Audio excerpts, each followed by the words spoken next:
ng CIASI 61892, Baro Arupa.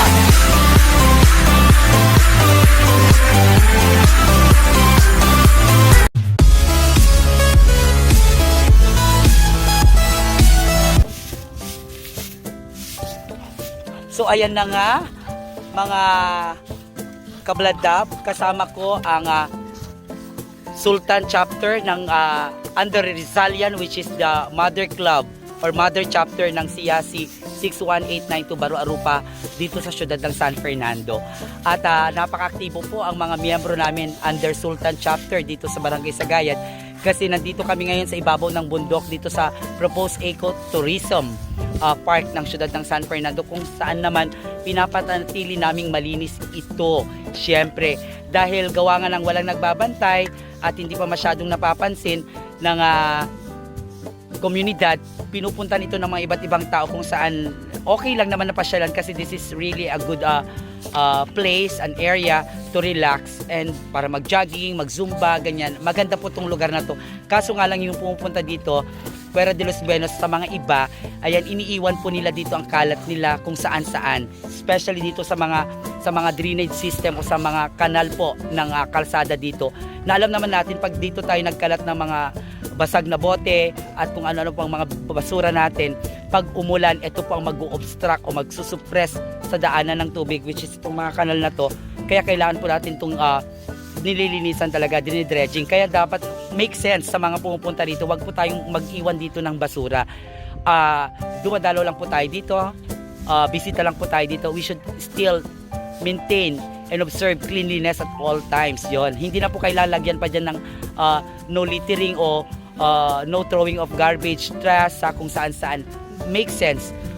That's one way of helping our environment and saving, of course, our Mother Earth. Ayan.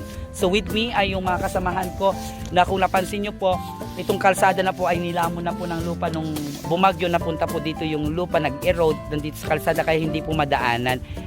Nagiging obstruction na po siya. Kaya tanungin ko po sa mga members ko, sa mga brothers ko from CIASI Sultan Chapter ang kanilang ginagawa. Hello boys! Hello. Hi Jan Daniel, kamusta? Okay lang, Dok. Ilang taon ka na dyan? 18 po. 18. So anong pinagkakabalahan natin today bilang miyembro ng CIASI? Community service po tayo. Bakit kailangan mag-community service ang mga members ng CIASI? Siyempre kami na lang din yung gagawa ng mga bagay na dinagagawa ng iba. Yes, very good. Busy din sila. Busy sila. Saan kaya sila busy? Yung sa pagsira sa kalikasan o pagdumi? O may iba pa?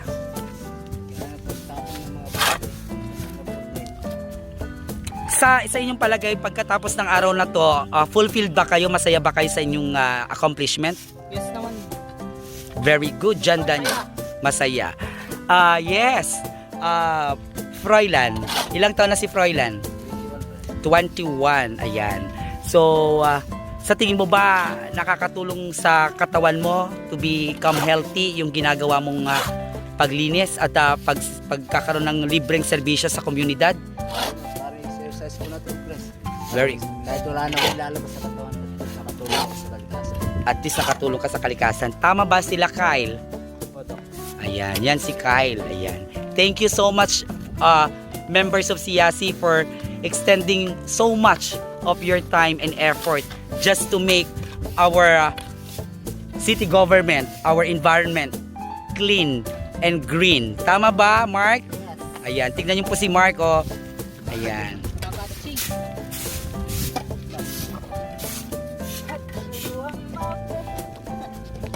Kaya naman sa mga gusto pong mag-zumba, mag-diet, mag-jogging, pasyal lang po kayo dito. Maganda po dito in the morning, overlooking po ang neighboring barangays ng Barangay Sagayan. Ito po yung proposed ecotourism park ng siyudad ng San Fernando dito po sa Sagayan, kung saan po ito na po yung isa sa mga inadapt ng Rizalian chapter, which is the mother chapter ng CIASI dito sa buong San Fernando, kung saan tinaniman na po namin ito ng 100 na mangga, which is yun po yung IGP ng Barangay Sagayan para hindi po mag-erode. Lalagyan din po namin ito ng 100 na ilang-ilang Tapos, mini-maintain po namin, dinidredging namin po yung kanal kasi karamihan po dito sa kanal, ang laman po nito ay mga basag-basag na bote na ngayon. Tapos mga pinagkainan po, nagkalat. Which is alam naman po natin, it's hazardous to our environment. Hindi po to magandang tignan. Kaya we are inviting everyone na makilahok po sa mga ganito. And if you feel like you would like to be part of the CIAC in the Philippines, please do join us. Yan, please join us so that we could be able to create an impact and take a lead, of course. Yan. At syempre, hi Kenji. Ilang taon na si Kenji? 17. So walang work ngayon sa bahay? Wala po. So anong pakiramdam na nakakatulong sa community? Ayos naman. Very good. Ayan. Thank you so much Kenji for being part of the CIAC. At ito naman po ang president ng Sultan Chapter. Hi, Robert. Robert, ilang taon ka na? 21. Ayan. 21 years old si Robert at siya ay kasalukuyang barangay tanod ng Sagay, tama? Ayan. At siya ang tumatayong presidente ng CIAC Sultan Rizalian Chapter. Ayan. Mahirap ba ang maging presidente? Medyo, pero kakayanin. Kasi nakalagay sa damit mo, maaasahan. Number 8. Very good. Ayan. Invite mo yung mga iba na sumali. Sa mga kapwa ko kabataan, tara, sumali kayo sa CIAC 61892 Baro Arupa. Maganda dun. Thank you. Hi guys! Hi, Jury. Jury, anong position natin sa CIAC Sultan? Internal Vice President po, Fred. Ayan. So, nag-aaral? Opo. Anong grade? 11 po ngayon po. Grade 11. Bakit ano bang gusto mong matapos sa koleyo? Chef po. Chef. Ay, chef. Ayan. Anong nagagawa ng CIAC sa komunidad? Ang lagi pong tulong ng CIAC. Sa ano, linis-linis po. Ganun. Nakakatulong po agmula. Then, aglinis di wara-wara press kasi Ayan. So, anong... tumulong yung sa eskwelahan, yung mga school supplies po. Wow. So, nagkakaroon din tayo ng project sa iba't ibang komunidad. Very good. Ayan. Manawagan ka sa lahat ng mga gustong sumali. Lagi ka na nga sumali. Sumali kayo, tanong ko. So pa yung ako na aramidan tayo, hindi balbalay tayo kasi dyan. Arti tayo, pan tayo tumulong-tulong kay Tikwa. Hanlang nga ito sa gayat. Aba-abali nga para barangay, mabalin tayo nga po. Example, ito Sibilya, next nga year. Sadya, pantayo kinis ito Sibilya. Ano ko adating na bagyo. Pantayo hindi baybay, pantayo ang pidot-pidot ni... Well, pantayo pa. Kinis hindi baybay. Yun lang po. Ayan. Thank you so much of course sa lahat ng members ng CIAC 61892 Baro Arupa and the Rizalian chapters dito sa siyudad ng San Fernando kasi hindi na kailangang manduhan pa ng gobyerno para sila magtrabaho because they know, because as barely stated in their bylaws that CIAC is purely maraming community services na kailangang extend. So that is why I'm part of here. I'm part of that what we call CIAC. Again, we're inviting everyone, to those parents who would like to, of course, make a change or create something for the betterment of their sons and daughters. Please involve them dito sa CIAC and I'll make sure and ensure that your sons and daughters will become very productive citizen of the Republic of the Philippines. Ayan. So, hanggang sa muli.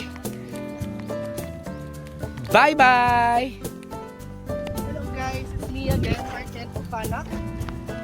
Andito pa tayo ngayon ulit sa Ecotourism Park, kung saan magtatanim po tayo ng 3 chiko.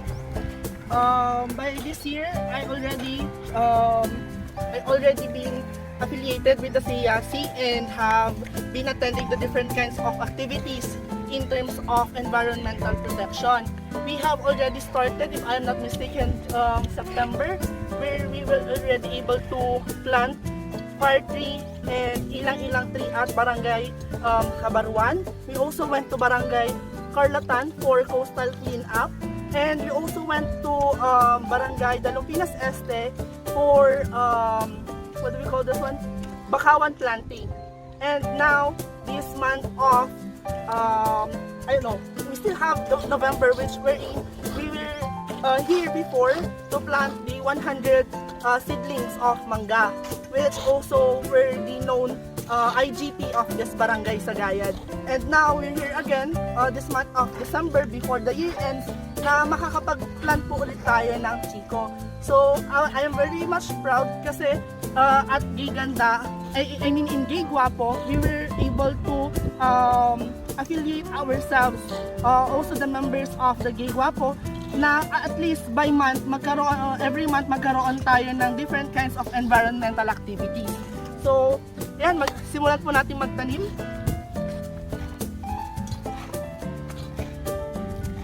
So, marami po kasi nagtatanong sa akin, why actually did I join CIAC? Especially under the LGBT community, which is the chapter of Gigwapo. It's because that we would like to empower the LGBT community, that even if we are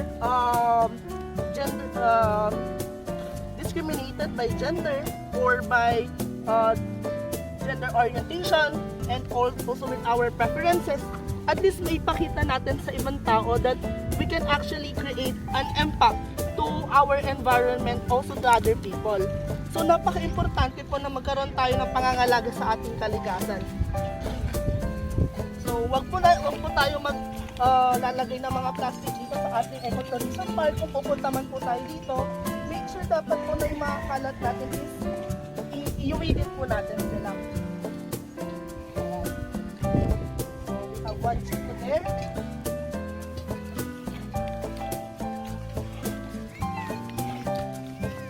So I'm actually wearing also my SK shirt. So, ayan, pinapakita din po natin that even with SK, we are collaborating with our government related organizations para maipakita natin that the youth sector has really this initiative na magkaroon ng ganitong activities. So, it's a collaboration, guys. So sa mga nagbabalak po na sumali sa CIAC, if you want guys to join, you can just PM us through Messenger or through Facebook. Yan. We have another chico here. Last po na chico natin.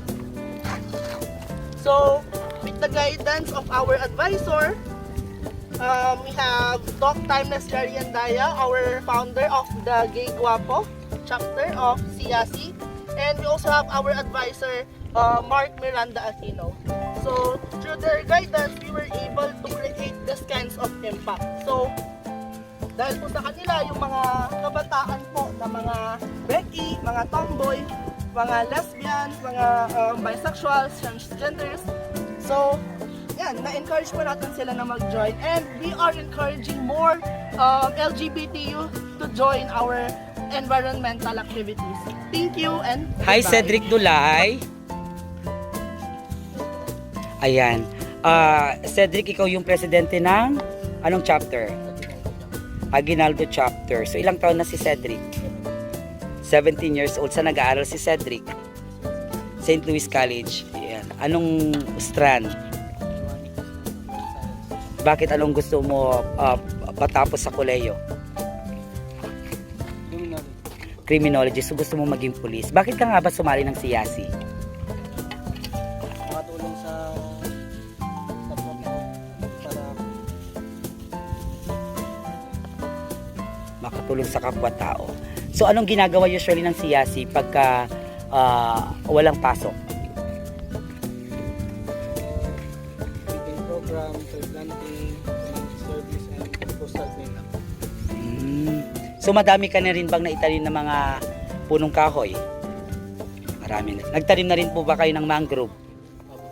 Ayan, very good. So, invite mo yung mga ibang kabataan. Mga kabataan dyan. Kasi na sumali sa siyas. Yan. Ayan. Ayan.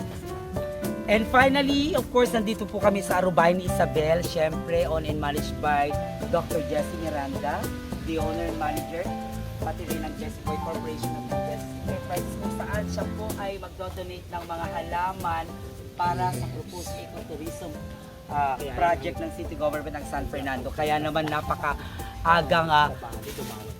napakaagang regalo to para sa next year na 2021 project po ng Siyasi Baru Arupa. Kaya naman agyaman kami, Dr. Barangay Dr. Jessie Miranda, sa iyong regalo para sa amin sa Rizalian chapter ng Siyasi dito sa siyudad ng San Fernando. Kaya naman mamaya hakutin na namin pang mga halaman na kanyang idodonate para po doon sa aming headquarters doon sa Bantay Sultan. Tama, Kenneth? Opo.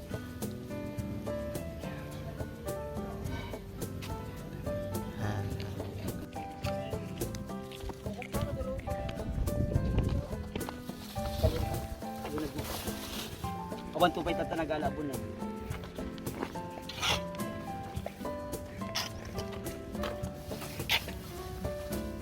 Ano po ang inyong ginagawa?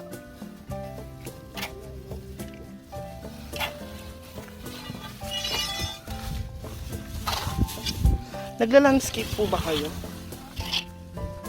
Hindi po naglalaro. Ang ganda naman po ng laro ninyo, nakakatulong po sa ating kapaligiran.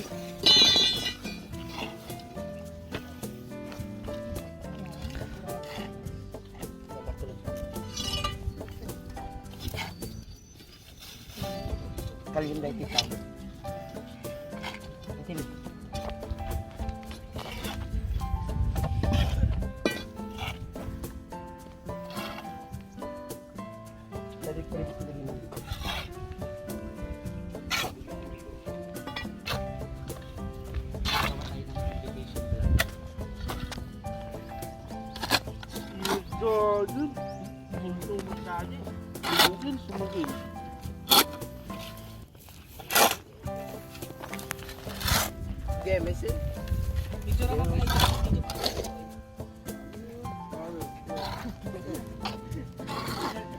Interview lang, bakit sila sumali ng Siyasi kita tumato? Kulang. Tapos nag-invite kayo sa sumali. Hello po, kumusta po? Ano po pangalan ninyo? Anong chapter po kayo? Ano pong posisyon niyo sa Aguinaldo chapter? CMI. Ayan, bakit po kayo sumali ng Siyasi? Yung mga tito ko ng siyasi. Oo. Ano pong nararamdaman ninyo na isa na po kayong miyembro ng Siyasi kagaya po ng inyong mga relatives? Yung na ma-feel na mag-isa kasi may second family ko. Ano po masasabi nyo ngayon sa mga kabataan na nalululong sa droga at saka sa mga kabataan na hindi maganda yung profile nila? Ano masasabi mo sa kanila? Bago na sila kasi wala silang mapapulot na magandang. Pwede ba silang sumali ng Siyasi? Kasi hindi na bad image na yung siyasi. Ayan. So, hello po. Ano naman po pangalan niyo? Mark Salvador, Ano pong posisyon nyo ngayon sa Siyasi? MI1, MI1. Sa anong chapter po? Aguinaldo chapter. Ayan. Ano naman po yung nararamdaman nyo ngayon? Nasa na rin po kayong miyembro ng Siyasi. Sarap po sa fitness na tatagpuin ako ng mga kakabsat. Ayan. So, meron ka bang gustong sabihin sa mga kapwa mo kabataan? Iwasan nila yung mga bisyo nila at tumulong sila sa mga pamilya nila. Ayan. So, pwede bang hikayatin mo din sila para sumali ng Siyasi? Ayan. Para sa pagbabago ng sa kanilang buhay. Ayan, so sumali daw po tayo ng CIASI para makapagbago po tayo at saka para magkaroon din tayo ng mga aktibidades kagaya ng ganito. Pinapaganda po natin ang ecotourism part dito po mismo yan sa Barangay Sagayad sa City of San Fernando. Ayan. Hello po, press. Kumusta po? Hi! Ayan. It's actually 2 o'clock ng tanghaling tapat pero kailangan pong pagandahin ang aming adopted na area. At kasama ko po ngayon ang advisor ng Sultan Chapter ng CIASI Baruarupa, of course, at ang nag-iisang kapitan ng Sagayad. Ito ang advisor ng Sultan at ang mga miyembro po. Hello!